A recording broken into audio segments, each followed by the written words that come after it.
ಒಂದು ರೀತಿ ನಾನು ಹೇಳಿದ್ನಲ್ಲ ಫೇಮಸ್ ಪರ್ಸನಾಲಿಟಿ. ಮುಖ್ಯಮಂತ್ರಿ ಆಗಬೇಕು ಅನ್ನುವಂತಹ ಮಹದಾಸೆ ಕೂಡ ಇದೆ.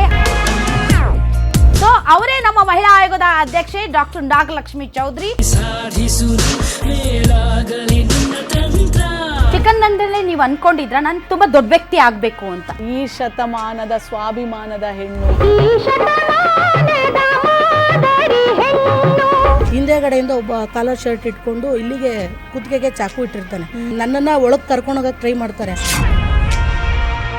ನಮ್ಮದು ಅಂತ ಒಂದು ಪರ್ಸನಲ್ ಆಗಿ ಒಂದು ಫೋಟೋ ಹಾಕಿದ್ರೆ ಸಾಕು, ಒಂದು ಬ್ಯಾಡ್ ಕಾಮೆಂಟ್ಸ್ಗಳನ್ನು ಹಾಕ್ತಾರೆ. ನಾನು ದಿಕ್ಕೇ ಗೊತ್ತಿಲ್ಲದೆ ನನಗೆ ಯಾವ ಸ್ಟೇಷನ್ ಅವರು ಸಪೋರ್ಟ್ ಮಾಡಲಿಲ್ಲ 10 ವರ್ಷದ ಹಿಂದೆ ಮೇಡಮ್. ನಿಂದು ತಾಯಿ ಗುಣ ತೀರೋದಿಲ್ಲ ಋಣ. ಒಳ್ಳೆಯವರಾಗಿರೋದು ಮುಖ್ಯ ಅಲ್ಲ, ಧೈರ್ಯವಾಗಿರೋದು ಬಹಳ ಮುಖ್ಯ.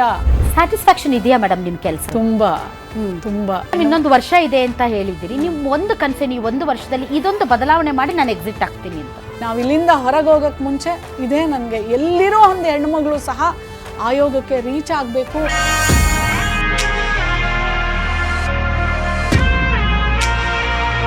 ನಾರಿ ಶಕ್ತಿ ನಾಗಲಕ್ಷ್ಮಿ ವೀಕ್ಷಿಸಿ ರಾತ್ರಿ 8 ಗಂಟೆಗೆ.